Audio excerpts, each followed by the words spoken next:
നമസ്കാരം. Welcome to relax and yoga with Lal.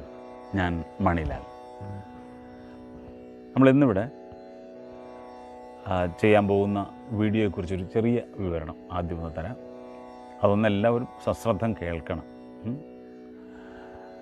നമ്മളിന്ന് പ്രായഭേദമന്യേ ചെറുപ്പക്കാരിലും മുതിർന്നവരിലും കണ്ടുവരുന്ന ജീവിതശൈലി രോഗങ്ങളുടെ ഒരു കണക്കെടുത്താൽ അതിൽ ഏറ്റവും പ്രധാനമാണ് ഗ്യാസ് ട്രബിൾ എന്ന ഒരു ഗുരുതരമായ പ്രശ്നം.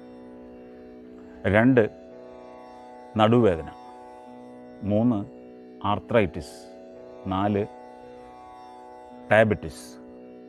ഇങ്ങനെ നോക്കിക്കഴിഞ്ഞാൽ ജീവിതശൈലി രോഗങ്ങളെ കൊണ്ട് നമ്മൾ പൊറുതിമുട്ടിക്കൊണ്ടിരിക്കുകയാണ്.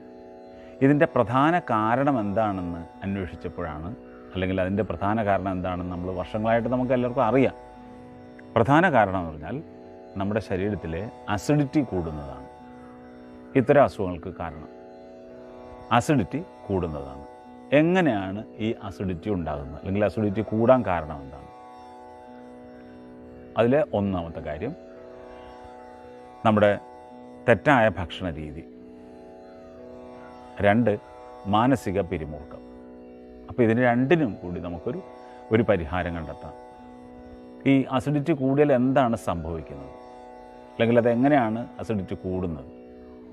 നമ്മൾ കഴിക്കുന്ന ആഹാരത്തെ ദഹിപ്പിക്കാൻ വേണ്ടി നമ്മുടെ ശരീരത്തിൽ ഹൈഡ്രോക്ലോറിക് ആസിഡ് എന്നൊരു ആസിഡ് ഉൽപ്പാദിപ്പിക്കപ്പെടുന്നുണ്ട്.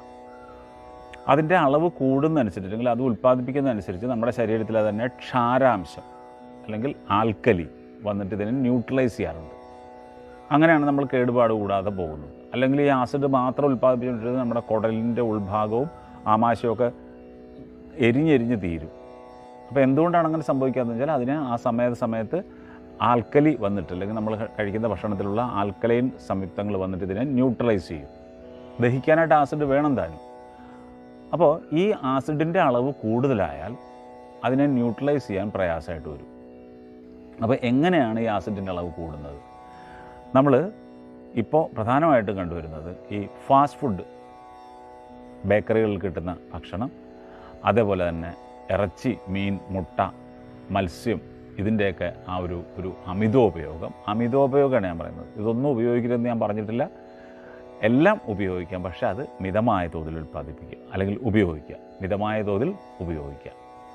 അപ്പോൾ അങ്ങനെ വരുമ്പോൾ ഈ അമിതമായ ഇത്തരം ഭക്ഷണം നമ്മൾ കഴിക്കുമ്പോൾ അതിനെ ദഹിപ്പിക്കാൻ വേണ്ടി കൂടുതൽ ഹൈഡ്രോക്ലോറിക് ആസിഡ് ഉണ്ടാകുകയും അത് നമ്മുടെ അസിഡിറ്റി കൂട്ടുകയും ചെയ്യും. ഈ അസിഡിറ്റി കൂടിയാൽ എന്താ കുഴപ്പം? അസിഡിറ്റി കൂടിയാൽ അതിനെ ബാലൻസ് ചെയ്യാൻ വേണ്ടിയിട്ട് നമ്മുടെ ശരീരത്തിൽ സ്റ്റോർ ചെയ്ത് വച്ചിരിക്കുന്ന കാൽസ്യത്തെ ഇവൻ വലിച്ചെടുക്കും. ശരീരം തന്നെ ചെയ്യുന്ന പ്രവൃത്തിയാണിത്. കാൽസ്യം വലിച്ചെടുത്തിട്ട് ഈ ആസിഡിനെ ന്യൂട്രലൈസ് ചെയ്യാൻ വേണ്ടിയിട്ട്. അപ്പോൾ ഈ കാൽസ്യം എവിടെ ഇരിക്കുന്നത്? നമ്മുടെ എല്ലുകളിലും പല്ലുകളിലും. അപ്പോൾ എന്ത് സംഭവിക്കും? എല്ലിന് തേയ്മാനം, പല്ലിന് തേയ്മാനം, അങ്ങനെ എല്ലാത്തരം അസുഖങ്ങളും. അപ്പോൾ എല്ലിന് തേയ്മാനം വന്നാലോ മുട്ടുവേദന, ആർത്രൈറ്റിസ്, നടുവേദന, കാലിന് ഡിസ്ക് തേയ്മാനം എന്നൊക്കെ കേട്ടിട്ടില്ലേ? അങ്ങനെ കഴുത്തിന് വേദന, സ്പൈനൽ ഇഞ്ചുറി, എല്ലുകൾ പെട്ടെന്ന് പൊട്ടിപ്പോവുക എന്ന് പറഞ്ഞാൽ ഒടിഞ്ഞു പോവുക, ബ്രിട്ടിലാകുക എന്ന് പറയും. ഇങ്ങനെ പെട്ടെന്ന് ചെറിയ എവിടെയെങ്കിലും ഒന്ന് മുട്ടിയാൽ മതി, അവിടെ ഒടിയും. ഇങ്ങനെയൊക്കെയുള്ള കാരണങ്ങൾക്ക് പ്രധാന കാരണം ആ കാൽസ്യം ഡ്രെയിനേജാണ്. അപ്പോൾ ഈ കാൽസ്യം ഡ്രെയിനേജ് ഉണ്ടാകാൻ കാരണം എന്താണ്? നമ്മുടെ അസിഡിറ്റി കൂടുന്നതാണ്. അപ്പോൾ അസിഡിറ്റി കൂടാനുള്ള 2 കാരണങ്ങൾ ഞാൻ പറഞ്ഞു കഴിഞ്ഞു. 1 മാനസിക പിരിമുറുക്കം, 2 തെറ്റായ ഭക്ഷണ രീതി. അപ്പോൾ ഈ ഭക്ഷണ രീതി എങ്ങനെ നമുക്ക് ശരിയാക്കാം? മാനസിക പിരിമുറുക്കം നമുക്ക് മാറ്റിയെടുക്കാം. യോഗയിലൂടെ, ധ്യാനത്തിലൂടെയും നമ്മൾ അവസാനം കൊടുക്കുന്ന യോഗനിദ്രയിലൂടെയൊക്കെ മാറ്റിയെടുക്കാം. അല്ലെങ്കിൽ നല്ല ചിന്തകൾ കൊണ്ടുവന്നിട്ട് അത് മാറ്റിയെടുക്കാം. പക്ഷേ ഈ തെറ്റായ ഭക്ഷണ രീതി എങ്ങനെ മാറ്റും? ഞാൻ നേരത്തെ പറഞ്ഞല്ലോ, നമുക്ക് എന്ത് വേണമെങ്കിലും കഴിക്കാം. പക്ഷേ കഴിക്കുന്നതോടൊപ്പം കുറച്ച് ആൽക്കലൈൻ ഫുഡ്, അല്ലെങ്കിൽ ക്ഷാരാംശമുള്ള ഭക്ഷണം കൂടി ഇതിൽ ഉൾപ്പെടുത്തുക. എന്തൊക്കെയാണ് ക്ഷാരാംശമുള്ള ഭക്ഷണങ്ങൾ? പച്ചക്കറികളും പഴങ്ങളും. വളരെ സിമ്പിളായിട്ട്, നമ്മൾ ഒരുപാട് വില കൊടുത്ത് വാങ്ങേണ്ട കാര്യമൊന്നുമില്ല. ഏറ്റവും നല്ല ഈ ക്ഷാരാംശമുള്ള ഭക്ഷണം എന്ന് പറയുന്നത് നല്ല പച്ച വെള്ളരി, അല്ലെങ്കിൽ കുക്കുംബർ എന്ന് പറയുന്നത്. അത് നന്നായിട്ട് വെറുതെ മുറിച്ച്, ഉപ്പ് ചേർക്കാതെ, നാരങ്ങ ചേർക്കാതെ, മറ്റ് യാതൊരു ഇൻഗ്രീഡിയൻസും ചേർക്കാതെ, മസാല ഒന്നും ചേർക്കരുത്, വെറുതെ വട്ടത്തിൽ മുറിക്കുക. അതിൻ്റെ തൊലി വേണമെങ്കിൽ ചെത്തിക്കളയാം, അല്ലെങ്കിൽ തൊലിയോടുകൂടി കഴിക്കാം. നന്നായിട്ട് മുറിക്കുക, ചുമ്മാ തിന്നുക. രാവിലെ ഒരെണ്ണം, വൈകിട്ട് ഒരെണ്ണം. വലിയ ചിലവില്ലല്ലോ, വളരെ ചെറിയ വിലയ്ക്ക് കിട്ടും, അത് കഴിക്കാം. കോവയ്ക്ക നല്ലതാണ്. ഇതൊക്കെ ആർക്കും കഴിക്കാവുന്നതാണ്, ഡയബറ്റിക് പേഷ്യൻസിന് പോലും കഴിക്കാവുന്നതാണ്. ധാരാളം ജലാംശം ഉള്ളതാണ്, അതുകൊണ്ട് തന്നെ നമ്മുടെ ആ അസിഡിറ്റി കുറഞ്ഞു കിട്ടും. ഓക്കെ, അപ്പോൾ എല്ലാവരും ഇത്തരത്തിലുള്ള ആ ഭക്ഷണശീലം ശരിയാക്കുക.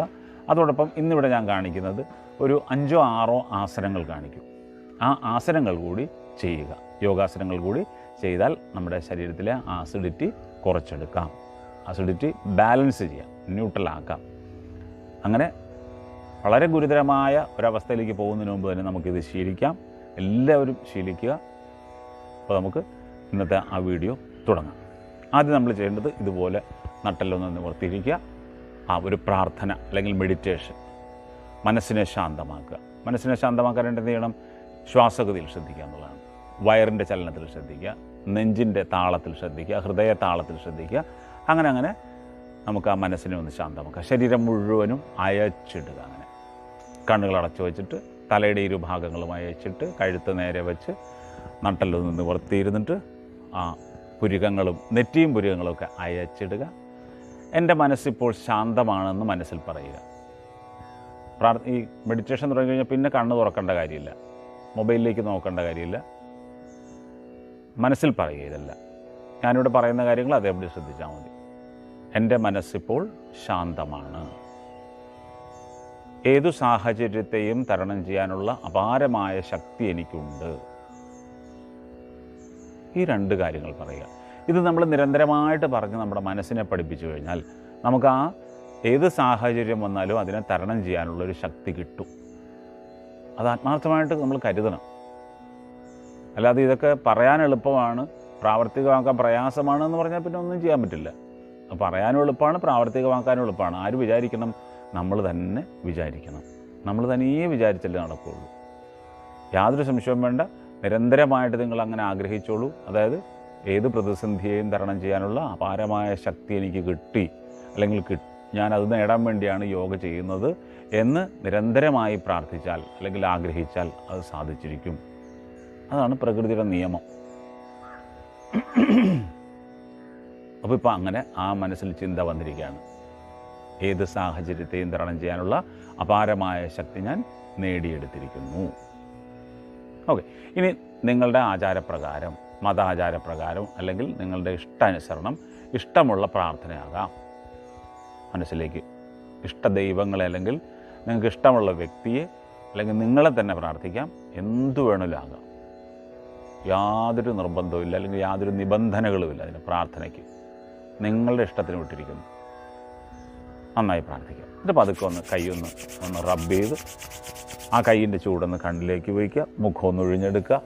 വീണ്ടും ഒന്നുകൂടെ ചൂടാക്കി കഴുത്തിൻ്റെ പിന്നിൽ വെച്ച് വീണ്ടും ഒന്നുകൂടെ ചൂടാക്കി തോളുകളിലൂടെ കൈത്തണ്ടയിലൂടെ കൈ താഴ്ത്തി മുതുകിലേക്ക് കൊണ്ടുവന്ന് കാലുകളിലേക്ക് വന്ന് കാൽപാദത്തിൽ വന്ന ശേഷം കൈകൾ പതുക്കെ താഴ്ത്തി വയ്ക്കുക. നല്ല ഉത്സാഹത്തോടു കൂടി ഒരു നിറഞ്ഞ പുഞ്ചിരിയോടുകൂടി പതുക്കെ കണ്ണുകൾ അങ്ങനെ തുറന്നു വരണം. നമുക്ക് കിട്ടിയ ഒരു ശാന്തത നന്നായിട്ട് ആസ്വദിച്ചുകൊണ്ട് വേണം കണ്ണ് തുറക്കാൻ. അങ്ങനെ തുറന്നു വരിക. ഓക്കെ, ഇനി നമുക്ക് ഓരോ ആസനങ്ങളായിട്ട് പരിശീലിക്കാം. ഒരു കാര്യം മനസ്സിലാക്കുക, ഈ ആസനങ്ങൾ ചെയ്യുമ്പോൾ വയറ് കാലിയായിരിക്കണം. അതായത് ഭക്ഷണം കഴിഞ്ഞ് 3 മണിക്കൂർ ശേഷമേ ഏത് യോഗാസന പദ്ധതിയും ചെയ്യാവൂ. എന്നാൽ ഞാനിവിടെ കാണിക്കാൻ പോകുന്ന ഈ ഒറ്റൊരാസനം മാത്രം ഭക്ഷണം കഴിഞ്ഞാൽ ഉടനെ തന്നെ ചെയ്യാവുന്നതാണ്. ഈ ഒരൊറ്റ ആസനം മാത്രമാണ്, തെറ്റിദ്ധരിക്കരുത്. മറ്റാസനങ്ങളൊന്നും ചെയ്യാൻ പാടില്ല. പക്ഷെ ഇപ്പോൾ ഞാൻ ഭക്ഷണം കഴിച്ചിട്ട് ഏതാണ്ട് 3-4 മണിക്കൂറായി, അതുകൊണ്ടാണ് ഞാനിവിടെ കാണിക്കുന്നത്. അപ്പോൾ നിങ്ങളും അതുപോലെ ചെയ്യുക. കഴിയാവുന്ന രാവിലെ തന്നെ ചെയ്യുക. ഓക്കെ, അപ്പോൾ വെറും കാലി വയറായിരിക്കുമല്ലോ. അപ്പോൾ ഇങ്ങനെ ഇരുന്നിട്ട് ആദ്യത്തെ ആസനമാണ് ഞാൻ കാണിക്കാൻ പോകുന്നത്. ശ്രദ്ധിക്കുക. ഇങ്ങനെ കാൽമുട്ടിലൊന്നിങ്ങനെ നിൽക്കുക. എന്നിട്ട് പതുക്കെ ആ കാലിൻ്റെ ഉപ്പൂറ്റിലേക്ക് ഇങ്ങനെ അമർത്തുക. വജ്രാസനം, ഡയമണ്ട് പോസ്റ്റർ എന്ന് പറയും. അപ്പോൾ ഇരിക്കേണ്ട രീതി മനസ്സിലായി. കാലുകളിൽ മുട്ട് കുത്തിയിരുന്നിട്ട് ഇങ്ങനെ ഇരിക്കുക. ഒന്നുകൂടെ ഈ സൈഡിൽ ഞാൻ കാണിച്ചു തരാം. ഇങ്ങനെ നിൽക്കുക. എന്നിട്ട് ആ കാലിൻ്റെ ഈ ഭാഗത്തേക്ക് അങ്ങോട്ട് അമർന്നിരിക്കുക. പൃഷ്ഠഭാഗം ഉപ്പൂറ്റിയിൽ അമർത്തിയിരിക്കുക, നിവർന്നിരിക്കുക. ഏറ്റവും നല്ല നമ്മൾ ഈ പറഞ്ഞ അസിഡിറ്റി കുറയ്ക്കുന്നതിനും അല്ലെങ്കിൽ ദഹനം ശരിയായിട്ട് നടക്കുന്നതിനും ഏറ്റവും ഉചിതമായ ഒരു ആസനമാണ് വജ്രാസനം. അത് ഭക്ഷണം കഴിഞ്ഞ ഉടനെ തന്നെ വേണമെങ്കിലും ഇരിക്കാവുന്നതാണ്. ഈ ഒരൊറ്റ ആസനം മാത്രമാണ് ഓർത്തോളൂ. ഇങ്ങനെ ഇരിക്കാം. ഓക്കെ.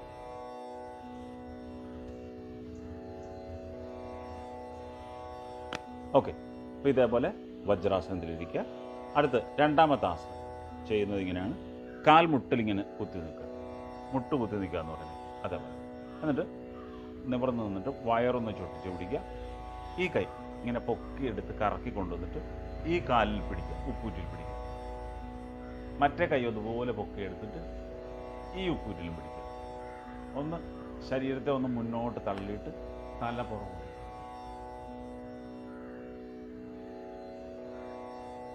ഇങ്ങനെ ഓക്കെ. പതുക്കെ തല നേരെ കൊണ്ടുവരിക.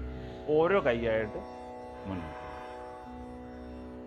ഇതാണ് ഒരാസനം, ഉഷ്ട്രാസനം എന്ന് പറയും. അത് എത്ര സമയം വേണമെങ്കിലും നിൽക്കാം. അങ്ങനെ നിന്നിട്ട് ശ്വാസം എടുക്കുക, വിടുക, അങ്ങനെ ചെയ്തിട്ടില്ല. ഏറ്റവും നല്ലൊരു ആസനമാണ് ഉഷ്ട്രാസനം. ഓക്കെ. അടുത്തത് നമ്മൾ ചെയ്യേണ്ടത് നേരെ കമിഴ്ന്ന് കിടക്കുക എന്നുള്ളതാണ്. അതായത് ഇങ്ങനെ നേരെ താഴേക്ക് കിടക്കുക. ഓക്കെ. എന്നിട്ട് ഇങ്ങനെ കൈകളിങ്ങനെ വയ്ക്കുക. ഒരു കൈപ്പത്തി മറ്റേ കൈപ്പത്തിയുടെ മുകളിൽ വെച്ചിട്ട് തല ചരിച്ച് കവിളതിങ്ങനെ വയ്ക്കുക. റിലാക്സ് ചെയ്യുക. കാലുകളൊക്കെ അയച്ചിടുക. ശരീരം മുഴുവനായും അയച്ചിട്ട് കിടക്കുക.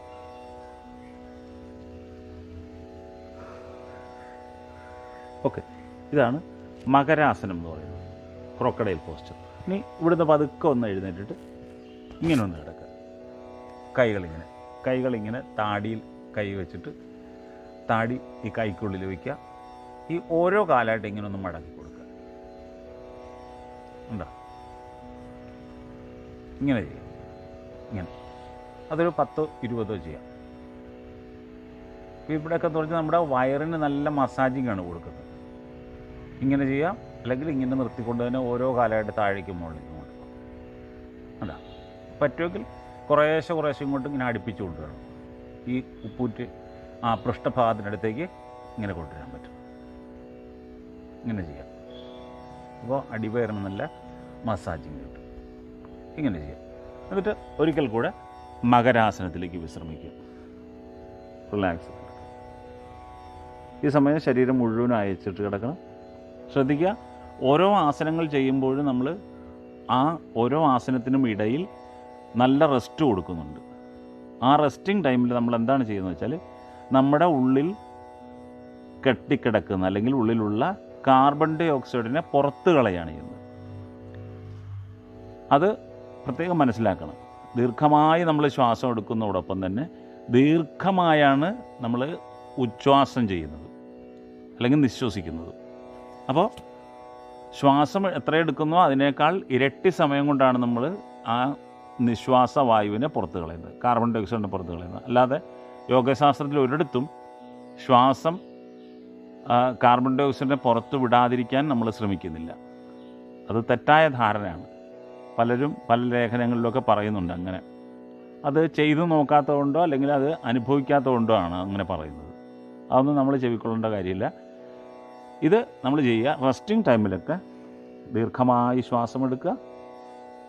ആ എടുത്തതിൻ്റെ ഇരട്ടി സമയം കൊണ്ട് ശ്വാസം പുറത്തേക്ക് വിടുക. നമുക്കൊരു തിരക്കുമില്ല, ബഹളമൊന്നും കാണിക്കേണ്ട കാര്യമില്ല. വളരെ സ്ലോയിൽ ചെയ്യുക.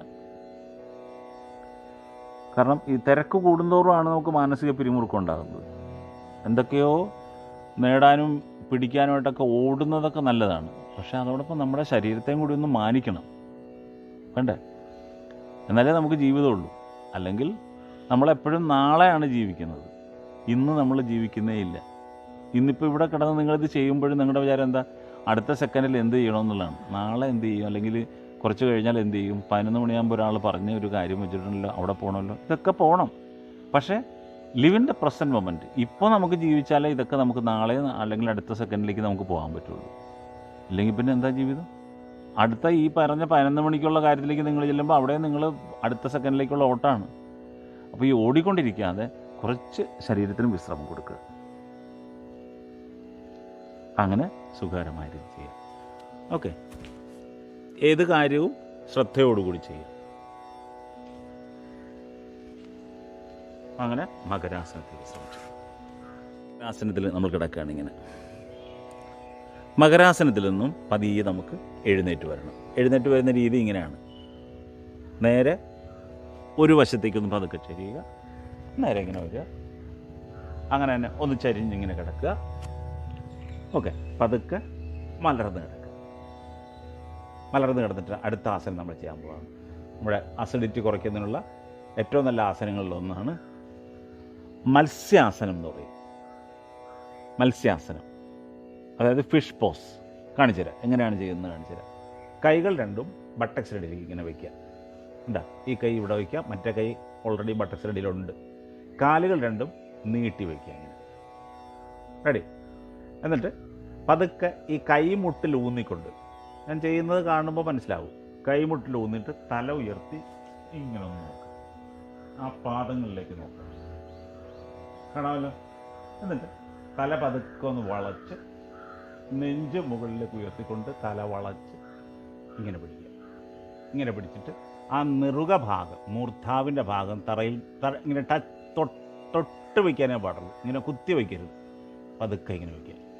നമ്മുടെ പ്രധാന ലക്ഷ്യം എന്ന് പറഞ്ഞാൽ കഴുത്തിൻ്റെ ഭാഗത്ത്, ആ തൈറോയിഡ് ഗ്ലാൻഡിൻ്റെ ഭാഗത്ത് നല്ല ഒരു സ്ട്രെച്ച് കിട്ടുക എന്നുള്ളതാണ്. ഇതാണ് മത്സ്യാസനം.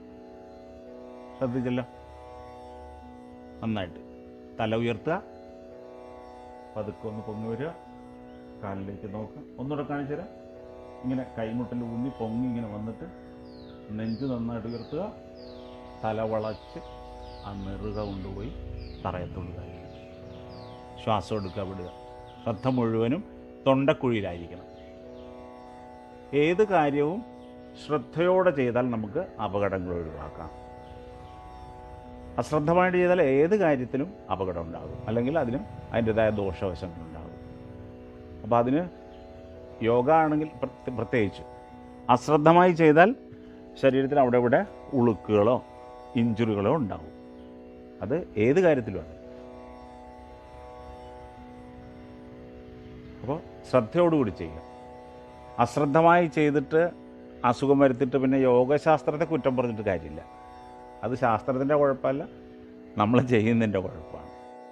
ഒരു കുട്ടിയാണെങ്കിലും മുതിർന്നവരാണെങ്കിലും നമ്മൾ സ്റ്റെപ്പ് കയറി പോകുമ്പോൾ പറയാറില്ല, ശ്രദ്ധിച്ച് കയറണം. പലയിടത്തും എഴുതി വരെ വെച്ചിട്ടുണ്ട്, സ്ലിപ്പറി, അല്ലെങ്കിൽ അവിടെ വഴുക്കലുള്ളതാണ്, ശ്രദ്ധിച്ചു പോകണം. ആ ശ്രദ്ധ കൊടുക്കാതെ പോയാൽ തെന്നി വീഴും, സ്വാഭാവികം. റോഡുകളിൽ പോകുമ്പോൾ കണ്ടില്ലേ, ആക്സിഡൻ്റൽ പ്രോൺ ഏരിയ, അപകട സാധ്യതയുള്ള ഏരിയ, അവിടെ ശ്രദ്ധയോടുകൂടി പോയില്ലെങ്കിൽ അപകടം ഉണ്ടാകും, അത് സ്വാഭാവികം. അപ്പോൾ അതിന് യോഗശാസ്ത്രത്തെ കുറ്റം പറഞ്ഞിട്ട് കാര്യമില്ല, അത് ചെയ്യുന്നവരുടെ തെറ്റായ രീതി കൊണ്ടാണ്. അത് ശ്രദ്ധയോടുകൂടി ചെയ്യുക എപ്പോഴും. ഓക്കെ, അപ്പോൾ മത്സ്യാസനം നമ്മൾ ചെയ്തു കഴിഞ്ഞു. അടുത്തത് ചെയ്യാൻ പോകുന്നത് അർത്ഥ മത്സ്യേന്ദ്രാസനം എന്ന് പറയും. അതായത് ഇങ്ങനെ ഇരിക്കുക, ഇരുന്നിട്ട് ഒരു കാല് മടക്കി ഇങ്ങനെ വയ്ക്കുക. ഈ കാല്, ഇപ്പോൾ ഞാൻ ഇടത് കാലാണ് മടക്കി വെച്ചിരിക്കുന്നത്. ഈ വലത് കാൽപാദം ഇങ്ങനെ തറയിൽ വെച്ചു, ഉണ്ടല്ലോ, ഇവിടെ ഇങ്ങനെ കുത്തി വെച്ചു. അതായത് ഇടത് കാലിൻ്റെ ഇപ്പുറത്തായിട്ട് വെച്ചു. എന്നിട്ട് ഈ ഇടത് കൈ കൊണ്ട് ഞാൻ ആ കാലിനെ ഇങ്ങനെ ചുറ്റിപ്പിടിച്ചു, കാണാമല്ലോ. ഇടത് കൈ കൊണ്ട് കാലിനെ ചുറ്റിപ്പിടിച്ചു. അപ്പോൾ എൻ്റെ ഈ വലത് തുടയെ ഞാൻ വയറിനോട് ചേർത്ത് പിടിച്ചിരിക്കുകയാണ്. ഇപ്പോൾ അവിടെ ഒട്ടും ഗ്യാപ്പില്ല. എൻ്റെ ശരീരത്തെ ഒന്ന് മുന്നോട്ട് തള്ളി കൊടുക്കുക. അപ്പോൾ എനിക്ക് കൂടുതൽ ഭംഗിയായിട്ട് ഇങ്ങനെ പിടിക്കണം. എന്നിട്ട് ഈ കൈ ഞാൻ എൻ്റെ ശരീരത്തിൻ്റെ പിന്നിൽ കൊണ്ടുപോകും. എന്നിട്ട് പുറകോട്ട്, ആ ഷോൾഡറിൻ്റെ പുറകിലൂടെ പുറകോട്ട്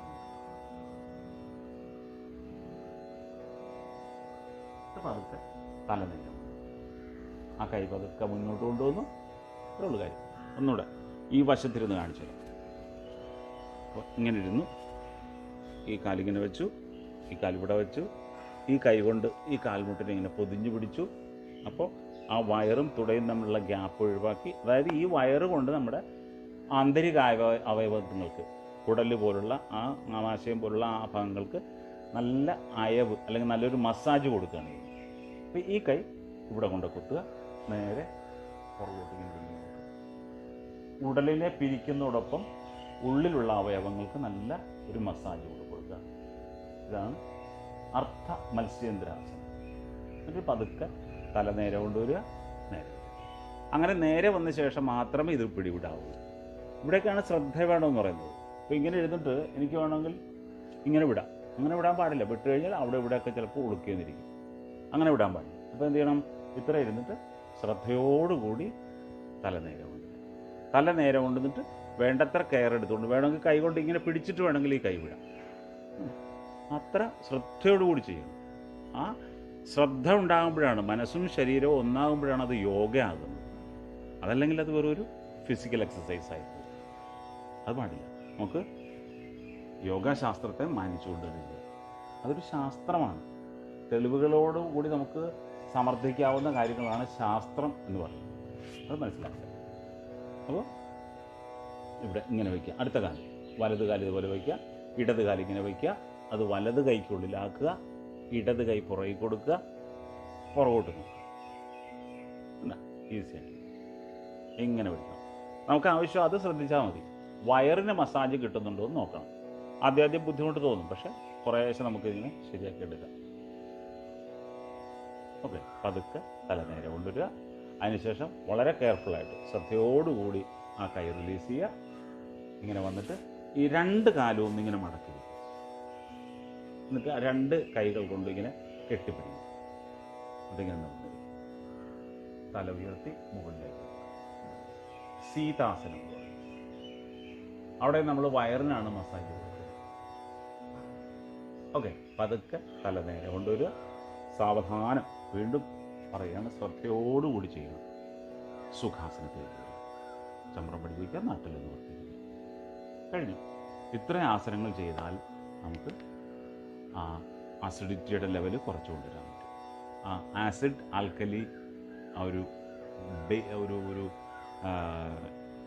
ഇക്വിലിബ്രിയം അല്ലെങ്കിൽ അതിൻ്റെ ഒരു സന്തുലിതാവസ്ഥ നമുക്ക് ഉണ്ടാക്കിയെടുക്കാൻ പറ്റും. നമ്മൾ ആന്തരിക അവയവങ്ങൾക്ക് നല്ല മസാജ് കൊടുക്കുകയാണ്. ഇനി ചെയ്യേണ്ടത് മനസ്സിനെ ശാന്തമാക്കാൻ വേണ്ടിയിട്ട്. നമ്മുടെ ശരീരത്തിന് പോഷകപ്രധാനമായ ആഹാരം പോലെയാണ് മനസ്സിന് നല്ല ചിന്തകൾ. മനസ്സിന് കൊടുക്കുന്ന the food for mind is meditation എന്നാണ് പറയുന്നത്. അല്ലെങ്കിൽ മനസ്സിന് കൊടുക്കുന്ന നല്ല ചിന്തകളാണ് മനസ്സിന് കൊടുക്കാവുന്ന നല്ല ആഹാരം. അതിന് ചെയ്യേണ്ടതെന്ന് വെച്ചാൽ യോഗനിദ്ര. യോഗനിദ്ര നമ്മൾ പല എപ്പിസോഡിലായിട്ട് ചെയ്തിട്ടുണ്ട്. എങ്കിലും ഒന്നുകൂടി കാണിച്ചു തരാം.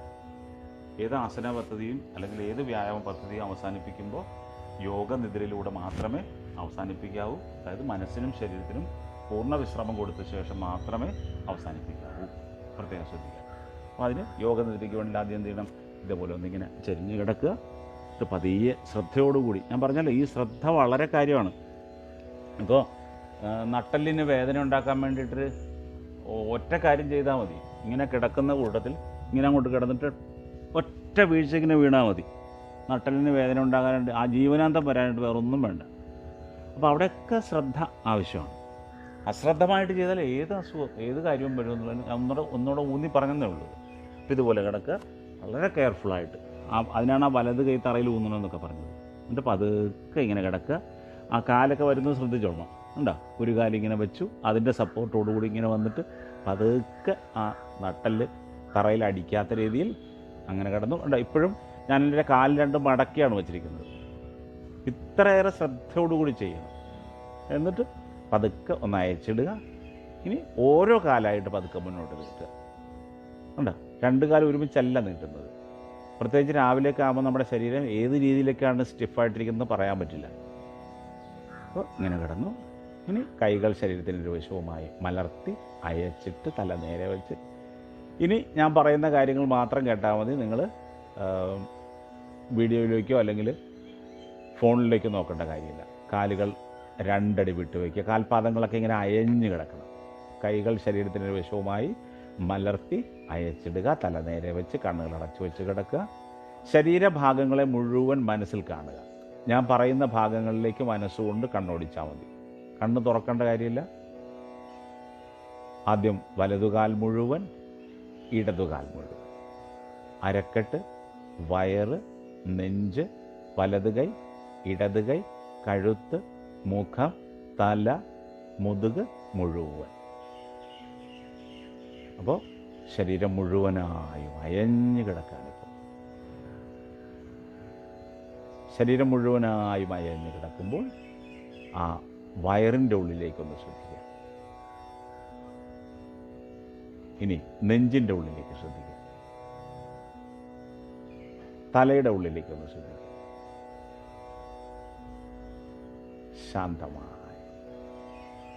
സുഖകരമായ രീതിയിൽ അങ്ങനെ കിടക്കുക.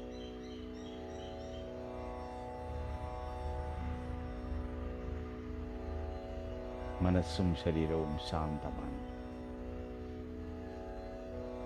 ഇവിടെ എല്ലാം നമുക്ക് ആവശ്യം ഏത് സാഹചര്യത്തെയും തരണം ചെയ്യാനുള്ള, അല്ലെങ്കിൽ അതിനെയൊക്കെ അതിജീവിക്കാനുള്ള അപാരമായ ശക്തി എനിക്കുണ്ട് എന്ന് പറഞ്ഞ് പഠിപ്പിക്കലാണ്.